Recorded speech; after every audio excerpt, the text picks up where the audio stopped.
Vos feuilles roses, notamment avec, il y a le plan, mais surtout 3 textes que je lirai avec vous. Le premier, tout simplement, en préambule, c'est le texte du catéchisme de l'Église catholique. En désignant Dieu du nom de Père, le langage de la foi indique principalement 2 aspects. Que Dieu est origine première de tout et autorité transcendante, au-delà de tout, et qu'il est en même temps bonté, sollicitude aimante pour tous ses enfants. Cette tendresse parentale de Dieu peut aussi être exprimée par l'image de la maternité, qui indique davantage l'immanence de Dieu, intramondain, l'intimité entre Dieu et sa créature. Le langage de la foi puise ainsi dans l'expérience humaine des parents qui sont d'une certaine façon les premiers représentants de Dieu pour l'homme. Mais cette expérience dit aussi que les parents humains sont faillibles et qu'ils peuvent défigurer le visage de la paternité et de la maternité. Il convient alors de rappeler que Dieu transcende la distinction humaine des sexes. Il n'est ni homme ni femme, il est Dieu. Il transcende aussi la paternité et la maternité humaine, tout en étant l'origine et la mesure. Personne n'est père comme l'est Dieu.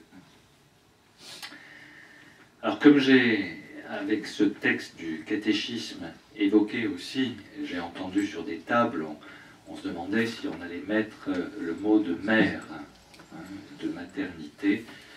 Donc j'ai fait un petit excursus sur le féminin sacré, à partir de notes sur l'encyclopédie des religions. La déesse mère. Qu'en est-il donc de la féminité dans le divin? On peut refaire ici une étude approfondie des divers panthéons, des différentes cultures, mais on peut en donner quelques traits. Le mythe de la déesse mère, que l'on trouve dans les traditions phéniciennes, avec la figure de la dame de Byblos, divinité locale, mais sous influence égyptienne depuis le 3e millénaire. Elle fut ensuite assimilée à la déesse Hathor, Isis, puis Astarté, Aphrodite. Isis est une mère divine de l'ancienne Égypte. Elle rassemble les morceaux du corps d'Osiris afin de lui rendre la vie, une forme de résurrection que l'on trouve dans la mythologie égyptienne. Elle faisait l'objet, Isis, d'un culte à mystère très répandu dans la Rome antique, où l'ésotérisme égyptien fut transmis grâce au temple qui lui était dédié. Si je dis ça, c'est parce que, justement, quand il y a eu le culte à la Vierge Marie, on a récupéré, à partir du IVe siècle, les temples dédiés en particulier à Isis, qui sont devenus des temples et des églises dédiées à la Vierge Marie, comme mère, la maternité qui était soulignée. Les marchands syriens répandirent son culte de Isis dans tout l'Empire et la Renaissance la redécouvrit grâce aux auteurs latins. En Crète et en Grèce, on notera une hégémonie des déesses féminines avec une figure particulière, celle d'Aphrodite, déesse, c'est particulier, qui ne connaît pas l'enfance. Elle naît adulte et elle est le signe et le symbole de la divinité féminine. On tourne toujours autour de la figure, bien entendu, et aujourd'hui, rappelez-vous ce que je vous disais dans la première intervention, au mois d'octobre, on redécouvre de plus en plus cette figure de la déesse mère autour de Gaïa, la terre, la matrice première, la matrice autonome. Je laisserai Cyril parler justement de ce terme-là, matrice. Le mythe naît d'une civilisation qu'on va appeler civilisation de la femme, première civilisation, c'est une civilisation avec un gros mot, gynécocratique. Bon, gynéco, vous savez ce que ça veut dire. Donc, une civilisation gynécocratique, qui voit la femme essentiellement comme une matrice. La femme seule, sans le mâle, par sa propre et secrète vertu. C'est ainsi qu'est née l'idée première de la divinité, qui n'est pas masculine, qui n'est pas paternelle, qui est mère. La femme du Paléolithique devait apparaître ainsi à l'homme, encore ignorant de la part déterminante qui était la sienne dans la procréation. L'origine de l'idée de Dieu est d'abord maternelle. La femme donne la vie, l'homme, jusqu'à ce qu'il prenne conscience qu'il y est quand même pour quelque chose, regarde la femme comme seule détentrice de la vie. La rencontre avec les cultures de Perse, de l'Inde et de l'Égypte provoque de profondes mutations dans la sensibilité religieuse. Les centres de gravité du monde antique se déplacent, après la mort d'Alexandre de Macédoine, quittent la Grèce, se répartissent entre les monarchies grecques qui naissent sur le découpage du pouvoir, comme on le voit avec l'histoire, les lieutenants d'Alexandre. De cet extraordinaire brassage de cultures différentes émergent des réinterprétations de pratiques anciennes. Un mysticisme qui donne un sens à la mort par l'espérance en une renaissance, vous l'avez dit tout à l'heure, un goût accru pour les initiations et les savoirs ésotériques. Un humanisme nouveau mûri sous l'influence, et Paul va lutter contre cela, il faudra un jour qu'on travaille avec Cyril justement sur cette rencontre entre la parole de Paul et les philosophies qui existaient dans le bassin méditerranéen, en particulier le stoïcisme et l'épicurisme, se détachant des dieux dévalorisés pour se consacrer à la quête de la sagesse, à l'instauration d'une morale vécue. Voilà, je voulais juste ce petit excursus pour que l'on prenne conscience que dans l'inconscient collectif, la figure première du divin est une figure maternelle. Voilà. Ce qui a impliqué tout un rapport bien particulier avec la création. À partir du moment où on prend conscience que l'homme intervient dans l'acte de création, de procréation, il y a également un changement d'attitude par rapport et vis-à-vis de la création. L'homme en devient le maître. Il y a une sorte de machisme par rapport à cette vision du monde. Vous voyez, c'est très lent, évidemment, c'est sur des millénaires, mais il y a un glissement de la figure qui est là, et qui est importante. Alors, Dieu, le Père Tout-Puissant. Des difficultés liées, et je l'ai entendu, à la notion de la paternité. Il y a ces difficultés qui sont là. Non seulement par rapport à ces messieurs qui sont pères, et donc et qui prennent conscience d'une paternité et de l'exercice de la paternité dans le rapport à la maternité, dans le rapport à la mère, qui reste première à ce moment-là. Construire une paternité, j'imagine, messieurs, que ce n'est pas une évidence, et qu'il y a tout un travail personnel et en rapport, bien sûr, à son épouse, à sa femme, à la mère. Ce n'est pas dans le conflictuel, c'est dans la complémentarité, mais il y a quand même une difficulté dans la notion de paternité. Et puis, la notion également difficulté par rapport à la relation que nous avons, chacun d'entre nous, comme enfant, à son propre père. Je vais pas, et à sa mère. Je ne vais pas développer tout le mythe d'Oedipe, etc. Mais il y a les deux notions, il y a les deux dimensions plutôt. La paternité qui est mienne, maternité qui est vôtre, mesdames, et le rapport à la paternité-maternité de ceux qui me précèdent et qui m'ont donné la vie. Y a-t-il une solution pour régler ce problème?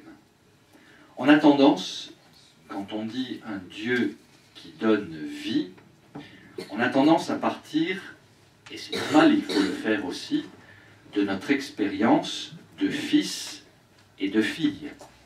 Et on le dit, la foi chrétienne nous invite à nous reconnaître, bien entendu, comme fils et filles de Dieu, Père, et donc frère de Jésus. On part de là. C'est normal. On a tendance donc à partir de cette expérience de fils et de filles quand nous portons notre regard sur Dieu comme Père. Mais si également on partait de l'expérience de l'enfant à l'égard des parents, au lieu de partir de cette expérience de l'enfant à l'égard des parents, nous partions de nos propres expériences d'engendrement. Dans la paternité et maternité, qui donne vie à un enfant, mais également dans toute expérience d'engendrement, qui concerne les prêtres que nous sommes, les religieux, les religieuses, les vies consacrées. Il y a, ou les personnes qui n'ont pas d'enfants, il y a de toute façon une expérience d'engendrement. Et on peut partir de là. Quand le Seigneur se révèle comme Dieu Père, il en appelle justement à cette expérience, précisément. C'est-à-dire qu'il nous invite à être co-créateurs avec lui, à entrer avec lui dans cette expérience d'engendrement, à prendre conscience que nous sommes fils et filles, mais en même temps co-créateurs dans une expérience d'engendrement. C'est un texte d'Isaïe, par exemple, Isaïe au chapitre 49, verset 15. « Une femme oublie-t-elle l'enfant qu'elle nourrit? Cesse-t-elle d'avoir pitié du fils de ses entrailles? Eh bien, même si celle-là l'oublie, moi, je ne l'oublierai pas. » Dieu est dans cette expérience même de l'engendrement maternel. Ou Luc au chapitre 11, « Quel est parmi vous le père auquel son enfant demandera un poisson et qui, au lieu d'un poisson, lui remettra un serpent? Si donc vous, tout mauvais que vous êtes, vous savez donner de bonnes choses à vos enfants, dans cette expérience d'engendrement, combien plus le Père du ciel donnera-t-il l'Esprit Saint à ceux qui le lui demandent? » Vous voyez que vous avez mis l'Esprit Saint. Plusieurs tables ont noté l'Esprit Saint. Et c'est bien, c'est pas seulement celui qui anime, c'est bien cet esprit que Dieu donne dans l'expérience d'engendrement. C'est cet esprit qui est donné à ceux qui le demandent. On pourrait bien sûr rajouter d'autres textes choisis parmi les psaumes ou les proverbes, sans oublier celle qui est illustrée, la parabole de l'enfant prodigue, ou plutôt de ce qu'on appelle, Cyril y reviendra tout à l'heure, la parabole du Père miséricordieux. Le père Rémermé, dans son livre Croire, commente en écrivant « Le symbole du Père, dans la révélation de Dieu et dans le langage religieux, ne doit donc pas être pris par le mauvais bout de la lorgnette, écrit-il, celui de l'enfant et de son ressentiment éventuel, conscient ou inconscient, mais il doit être pris par le bon bout, celui de parents aimants dont le monde est plein, celui de la tendresse paternelle que les enfants éprouveront à leur tour quand, devenus adultes, ils sauront ce qu'ils ignoraient à peu près totalement, ce que c'est que d'être père ou mère. Mais ce n'est pas la paternité, et là je vous renvoie au texte du catéchisme que je viens de lire au début, et que vous avez, ce n'est pas la paternité-maternité humaine qui va donner le ton à Dieu. C'est le contraire. C'est la paternité de Dieu qui est première. C'est elle qui est source de toute paternité au ciel et sur la terre, comme le dit saint Paul dans Éphésiens 3,15. En d'autres termes, Dieu Père n'est pas à l'image de l'homme Père, c'est l'inverse. C'est l'homme qui est créé à l'image de Dieu. En vérité, et Jésus le rappellera, en vérité donc, personne n'est Père que Dieu. En Matthieu chapitre 23, verset 9, « Ne donnez à personne le nom de Père, dit Jésus, car vous n'en avez qu'un seul, le Père votre Dieu. » Pour que l'on prenne bien conscience qu'il n'y a qu'une paternité, maternité d'engendrement, c'est celle de Dieu, et que nous sommes un exemple. Et le seul qui puisse réunir en lui la totalité de ces dimensions que vous avez évoquées, d'amour, d'Esprit Saint, de don, de joie, de résurrection, d'accompagnement, grandir, c'est accompagner. C'est accompagner dans la croissance, de création, d'espérance, de souffle, etc. Seul Dieu, cela. Nous ne sommes qu'à l'image. Il est difficile, c'est une citation de Michel Salle dans Communio, il est difficile d'être père ou mère. Il ne l'est pas moins d'être fils ou fille. On n'est pas fils ou fille, on ne naît, naissance, pas fils ou fille, à vrai dire, on le devient. On a même toujours à le devenir. C'est grandir. Sans doute est-ce la condition même pour un homme, là je parle de la paternité, non point de devenir tout à fait père, dans la perfection, qui oserait y prétendre. Voilà, la perfection de la paternité, qui oserait y prétendre, quand le Fils de l'homme lui-même n'y a jamais prétendu. Mais à entrer un peu comme le Fils par excellence et avec lui, dans le mystère d'amour insondable du Père, de qui vient toute paternité en ce monde. Mon point 3, c'est que Dieu est perçu dans la tradition biblique, justement. Il est d'abord perçu comme Père avant d'être perçu comme Créateur. Curieusement, le premier événement qui est évoqué dans la Genèse, la création, n'a été mis par écrit qu'après le second. La révélation de Dieu comme sauveur, libérateur, qui accompagne la naissance d'un peuple, et donc la révélation de Dieu comme Père. Je ne me trompe pas, Cyril, en disant ceci. Hein. C'est bien, voilà, le premier événement, la création, l'idée de Dieu créateur, et second, par rapport à un Dieu qui fait grandir, qui accompagne, qui libère, qui est le Dieu du salut par rapport au peuple. C'est la première idée, c'est Dieu comme Père. En fait, cette révélation de Dieu comme Père, c'est plutôt le premier événement, la création, n'a de raison d'être que parce que le deuxième existe. Donc, Dieu comme Père. L'histoire d'Abraham, ainsi que l'Exode, en consigne une longue tradition orale. Le texte aurait été porté par écrit à l'époque de David et Salomon, vers 1000 avant Jésus-Christ.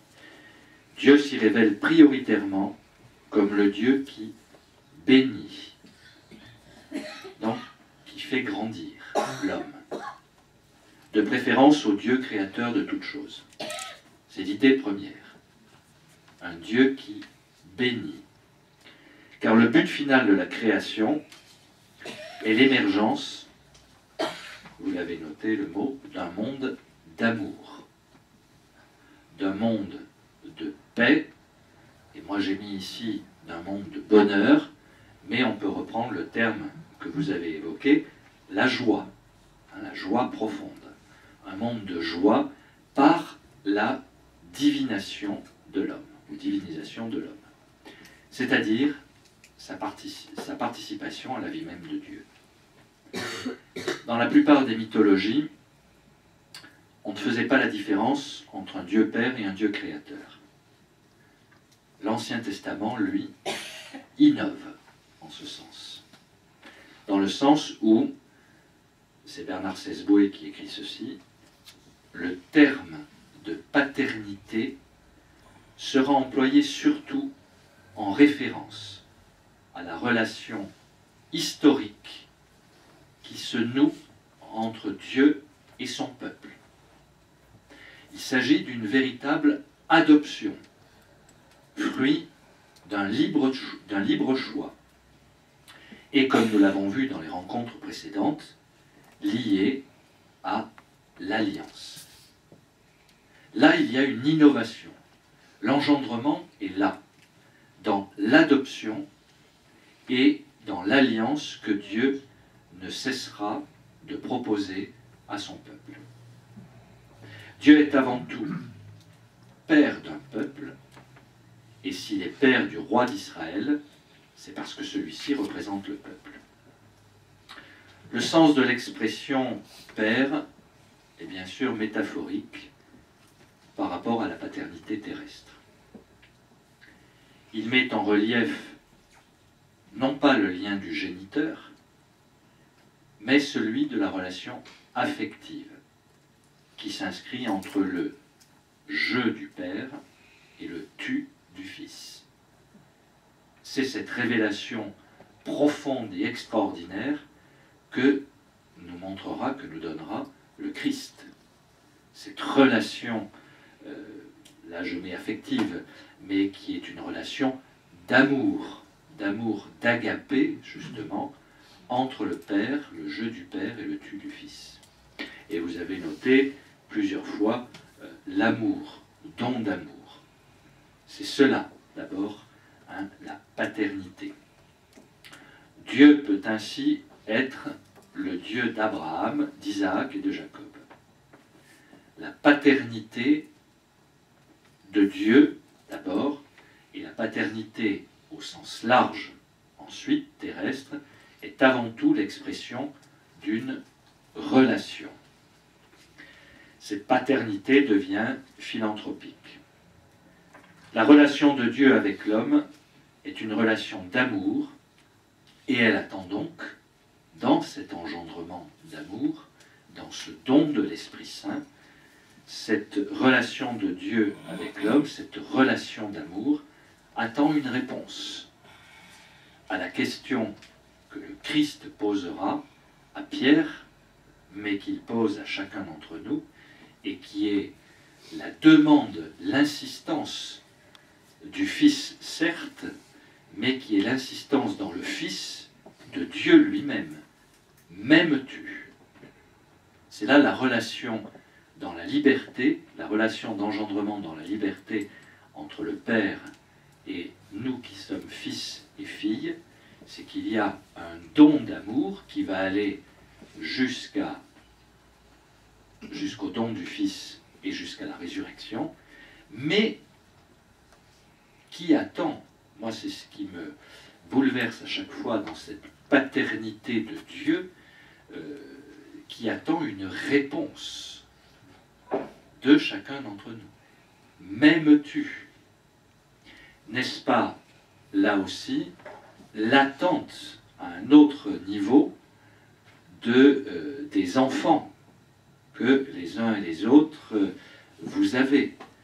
Cette réponse d'amour dans la liberté qui demeure de l'enfant. Mais si on donne, s'il y a un don d'amour, on attend une réponse. Un enfant qui ne se jetterait jamais dans les bras de son père ou de sa mère pour lui faire un bisou, ça commencerait, je pense, à vous poser problème en tant que père et mère. Il manquerait une manifestation, une réponse d'amour, et y compris à l'âge adulte. Peut-être plus difficile, mais voilà, des parents plus âgés attendent toujours un geste, une parole, une réponse d'amour, manifestée en particulier dans ce temps que nous venons de passer, qui est le temps de Noël.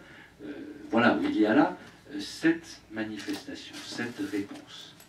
Et moi, je reviens à ce que je disais, ce qui me bouleverse en tant que prêtre, en tant que simple chrétien, c'est cette, je dirais presque, Dieu n'a pas de besoin, mais il a au moins ce besoin-là.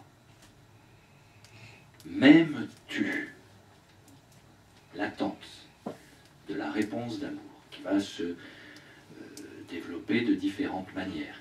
Mais m'aimes-tu? Voilà l'exigence. Voilà où est la paternité de Dieu. Au commencement, Dieu créa le ciel et la terre. Le verbe utilisé est bara. Il est exclusivement réservé à Dieu dans la Bible. Aucune transposition dans le champ de l'expérience humaine n'est possible. C'est donc là, dans cette création, c'est bien une création d'engendrement, création de l'homme et de la femme à l'image de Dieu, création d'amour. Dieu, Père de Jésus. Plusieurs fois, Jésus présentera Dieu comme son propre Père. Adolescent, il parle de mon Père. Luc, chapitre 2, verset 49. Lors de son discours inaugural, il le désigne comme votre Père. Toujours en Luc, chapitre 6, verset 36. À ses auditeurs. Ce qu'on peut dès lors dégager, c'est qu'il existe une relation absolument unique dans laquelle, je dirais, que l'on ne peut pas comprendre, dans laquelle on rentre, mais que l'on ne peut pas comprendre ni vivre. Une relation unique entre Jésus et son Père. Cela ne peut se comparer au rapport entre Abraham, Moïse, David avec Yahvé. Ce n'est pas comparable. Jésus prend à cœur le temple, la maison de son Père, où à 12 ans, il demeure 3 jours. Luc chapitre 2, verset 49. Son zèle de Jésus le poussera à en expulser violemment les vendeurs, peu avant sa passion. Lorsqu'il prie, s'établit entre lui et le Père un rapport unique, une intimité telle qu'aucun mystique ne pourra jamais atteindre. C'est là que, dans l'obéissance, il entre dans sa mission, comme fils. Après 40 jours au désert pour prier, il commence à prêcher. Suite à une nuit de prière, il choisit 12 de ses disciples pour en faire ses apôtres. Et lorsqu'il s'adresse à Dieu, il l'appelle Abba, Papa. Jamais les Juifs fervents ne s'étaient permis pareille familiarité. C'est ce qui va choquer. Lorsque Jésus enseigne aux disciples à prier, apprends-nous à prier, quand vous priez, dites Abba, Père. Mais c'est Papa. Il les fait entrer dans cette intimité qui lui est propre. Et on peut imaginer que les disciples furent choqués par cela. Non pas tant par les autres paroles du Notre Père, qui existent toutes dans des prières juives. Jésus n'invente pas le Notre Père. Tout le déroulement du Notre Père existe dans des prières juives. Donc les disciples, à différents moments de leur vie ou de la journée, avaient déjà ces mots-là. Mais pas le premier. Pas Papa. Seul saint Marc rapporte explicitement l'expression. Que saint Marc, qui rapporte explicitement l'expression lors de la prière de Gethsémani. Et les exégètes croient que Jésus commençait sa prière par ce mot. C'est le terme qui, mieux que tout autre, répondait à la parfaite intimité filiale qu'ils entretenaient l'un et l'autre. Le Père se livrait sans réserve à Jésus, et lui-même s'ouvrait en plénitude à celui dont il était aimé et qu'il aimait. Matthieu et Luc ont assez bien mis en lumière ce rapport, non seulement privilégié, mais exclusif, qui unit le Père et le Fils. En Matthieu, je vous lis au chapitre 11, « Je te bénis, Père, Seigneur du ciel et de la terre, d'avoir caché cela aux sages et aux intelligents et de l'avoir révélé aux tout-petits. Oui, Père, car tel a été ton bon plaisir. Tout m'a été remis par mon Père, et nul ne connaît le Fils si ce n'est le Père, comme nul ne connaît le Père si ce n'est le Fils, et celui à qui le Fils veut le révéler. » Enfants de Dieu, déjà nous le sommes. C'est la première épître de Saint Jean. Mais comme nous ne lui serons semblables à sa ressemblance qu'à la fin, quand nous le verrons tel qu'il est, nous avons maintenant à tenter, je dirais entre guillemets, d'imiter Dieu, comme nous le pouvons, et bien imparfaitement, au jour le jour. Comment? En mettant nos pas dans les pas du Fils. Il est la visibilité de l'invisible. Qui me voit, voit le Père, dit-il à Philippe en Jean chapitre 15. De même que Jésus a passé sa vie à venir en aide à toute détresse, de même nous avons à faire vivre ce que nous trouvons sur notre chemin. C'est là l'engendrement. On en parle beaucoup avec la nouvelle évangélisation, ou l'évangélisation dans un contexte nouveau, d'une pastorale d'engendrement. Elle est là, cette pastorale d'engendrement, à l'exemple de ce qu'a fait le Fils. Non seulement dans son rapport à l'humain, mais évidemment dans l'intimité qui l'unit au Père. Voilà où est toute pastorale d'engendrement. Dans l'œuvre de charité que nous avons apportée, l'œuvre d'amour que nous avons apportée au monde, mais pourquoi porter cette œuvre d'amour? Parce que nous entrons dans cette dimension d'amour, de relation avec le Père. Et là, nous sommes dans une pastorale d'engendrement. Nous ne sommes pas seulement dans un humanisme. C'est une véritable pastorale d'engendrement. Faire vivre. Voilà. Par là, nous recopions, je n'ai pas eu un autre mot, la paternité de Dieu, source de toute vie, et nous devenons semblables au Fils. C'est un passage du père Marcel Domergue, qui est jésuite, qui écrivait ceci en 2012. « En devenant comme le Fils, dans ce que je viens de dire, nous devenons comme le Père. En fin de compte, nous naissons, car alors nous adhérons au mouvement qui nous conduit à notre création achevée. Engendrés et animés par l'incommensurable tendresse, nous avons à nous abandonner au flux de ces eaux qui coulent du commencement à la fin. Nous abandonner est décision de notre liberté. Chacune des décisions dans le sens du faire vivre nous rend plus libres. Chemin de liberté donc, jusqu'au jour où nous rejoindrons la liberté totale, la liberté divine et paternelle. L'une des fonctions du père et de la mère humain n'est-elle pas d'acheminer leur fils ou leur fille depuis les multiples liens de l'enfance jusqu'à la liberté de l'adulte? Et je termine, enfin, en désignant Dieu, je reprends la phrase, du nom de Père, le langage de la foi indique ces deux aspects que j'ai développés tout à l'heure, en sachant la dernière phrase du catéchisme de l'Église catholique qui transcende la paternité et la maternité humaine. La maternité, elle se vérifie dans toute la parole biblique, dans la relation de tendresse. Le Père Cyril développera ça tout à l'heure. Le Fils unique Jésus vient du Père. Ce Père, à la fois, engendre un Fils et le met au monde. On pourrait presque dire qu'il est aussi un Père maternel. Ainsi, le synode, on revient de loin, le synode de Tolède, en 675, déclarait « Nous devons croire que le Fils est né des entrailles du Père et qu'il a été engendré de l'être propre du Père. » Vous voyez? Il est né des entrailles du Père. Évoquer la paternité de Dieu, c'est le faire en ayant parfois recours au modèle de la maternité.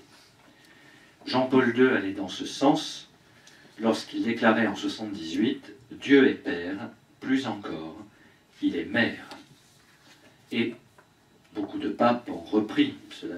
Jean-Paul Ier l'avait déjà évoqué, ce qui avait presque choqué tout un auditoire dans une de ses premières audiences publiques. Il avait accueilli un petit garçon, David, et en discutant, il lui avait dit, mais il lui avait expliqué comment Dieu était aussi sa maman. Voilà. Évidemment, ça avait choqué les cardinaux qui étaient là. Bon, c'était Jean-Paul Ier. Vous voyez que il a eu qu'un mois, mais il a marqué, il a ouvert beaucoup de choses. Jean-Paul II reprend cela, et le pape François, voilà, là ça date du 11 décembre 2014, donc c'est très récent, dans une de ses homélies à Sainte-Marthe, il disait ceci: la proximité de Dieu avec son peuple est telle que Dieu se présente comme une mère qui dialogue avec son enfant. Une mère, quand elle chante une berceuse à son enfant, et prend la voix d'un enfant, et se fait toute petite comme l'enfant, et parle avec le ton enfantin, au point d'en être ridicule, si l'on ne savait pas tout ce qu'il y a là de grand. Ne crains rien, vermisseau de Jacob. La mère qui caresse l'enfant le rapproche d'elle. Et Dieu fait la même chose, dit le pape François. C'est la tendresse de Dieu, il est si proche de nous qu'il s'exprime avec cette tendresse. La tendresse d'une mère. Voilà, c'était le mois dernier. Voilà, j'ai tenu... Voyez, on pourrait développer, mais 2 ou 3 idées générales sur cet engendrement, cette paternité de Dieu, qui n'est pas, surtout pas, à l'image de la paternité masculine, voilà, mais qui est une paternité, maternité d'engendrement. On avait droit à quelques questions, un quart d'heure de questions. Hein? Ou 5 minutes. Ou 5 minutes. Ça dépend. Pas plus d'un quart d'heure. On a déjà une.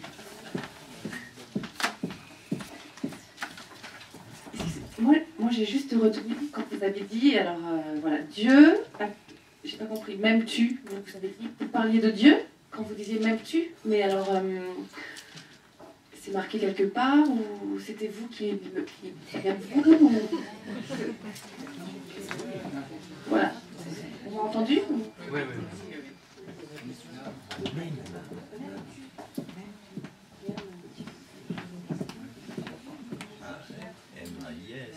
C'est l'évangile de Saint Jean, chapitre 21. La rencontre avec Pierre, voilà, et les 3 fois. Hein, avec, je le développerai, c'est ce que j'ai prévu, justement, je l'ai retravaillé, parce que voilà, je vais le développer demain matin, avec ces 3 demandes insistantes du Christ, qui n'est pas là que comme homme Jésus face à Pierre, mais qui est là aussi dans cette demande comme fils de Dieu et comme Dieu. Pierre, m'aimes-tu? Et le m'aimes-tu les 2 fois, le Christ va utiliser cet amour, le mot qui est la signification de l'amour, de la relation d'amour entre le Père et le Fils, entre Dieu Père et Dieu Fils. C'est agapé. Il va utiliser ce mot pour inviter Pierre à entrer dans cette dimension d'amour. Pierre ne le fera pas. Pierre restera à un amour d'amitié, de copinage, un amour humain. Il lui répondra par philéo et pas par agapé. Il y a les 3 dimensions qui sont développées très bien par le pape François dans l'encyclique sur l'amour. Hein, les trois, nous on n'a qu'un mot. Benoît XVI. Benoît XVI. J'ai dit le pape François. François, non, le pape Benoît XVI, dans sa première encyclique. Nous n'avons qu'un mot. Les Grecs en ont trois. L'éros, l'amour érotique, la philia, l'amour d'amitié et d'accompagnement, et l'agapé, qui est un amour de communion profonde. Jésus va se placer là. C'est une demande extraordinaire. C'est Dieu qui parle là. C'est Dieu qui dit, voilà, moi je suis cet amour-là, cet amour d'agapé, cet amour de communion, cet amour d'engendrement. Entres-tu dans cet amour? Pierre ne le fera pas encore. Il restera au niveau d'amour d'amitié, de philéo, philia.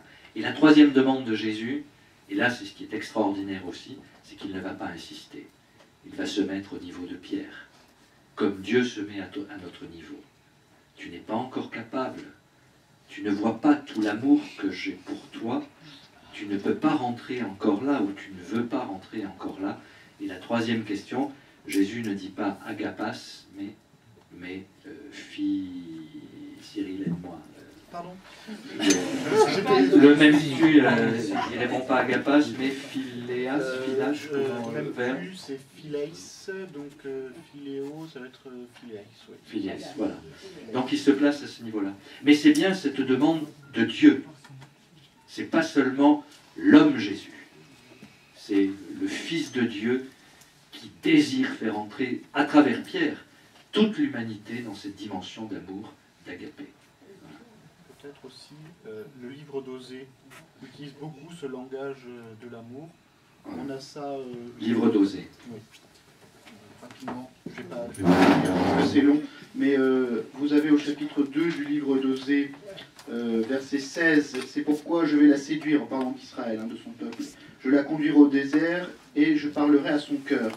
Et vous avez au chapitre 11, toujours du livre d'Osée, quand Israël était jeune, je l'aimais, et l'Égypte, j'appelais mon fils, mais plus on les appelait, plus ils s'écartaient, au Baal ils sacrifiaient, aux idoles ils brûlaient de l'encens, et moi j'avais appris à marcher à Éphraïm, je le prenais par les bras, et ils n'ont pas compris que je prenais soin d'eux. Je les menais avec des attaches humaines, avec des liens d'amour. C'était pour eux comme ceux qui soulèvent un nourrisson tout contre leur joue. Je m'inclinais vers lui et le faisais manger. Il ne reviendra pas au pays d'Égypte, mais Assour sera son roi. Puisqu'il a refusé de revenir à moi, l'épée sévira dans les villes, elle anéantira ses verrous, elle dévorera à cause de leurs desseins. Mon peuple est cramponné à son infidélité. On les appelle en haut, pas un qui se relève.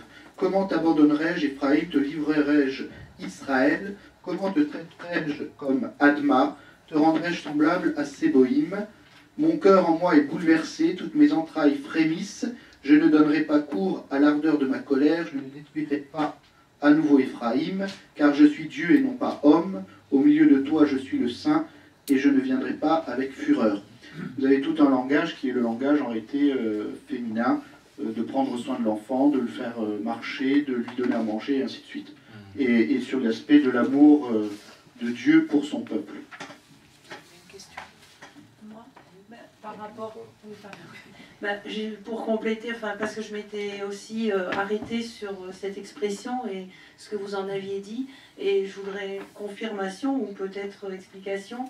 Quand vous disiez que Dieu n'avait peut-être pas de besoin, mais qu'il en avait un seul, c'était la réponse à cette question « m'aimes-tu » Est-ce que c'est un besoin de Dieu pour lui-même, ou est-ce que c'est le besoin qu'il a pour entrer en pleine relation avec nous, qu'on soit en accord avec justement cet amour-là, qu'on ait bien compris de quoi il s'agit et qu'on entre dans cette relation pour pouvoir faire ce chemin avec nous. C'est une condition en fait.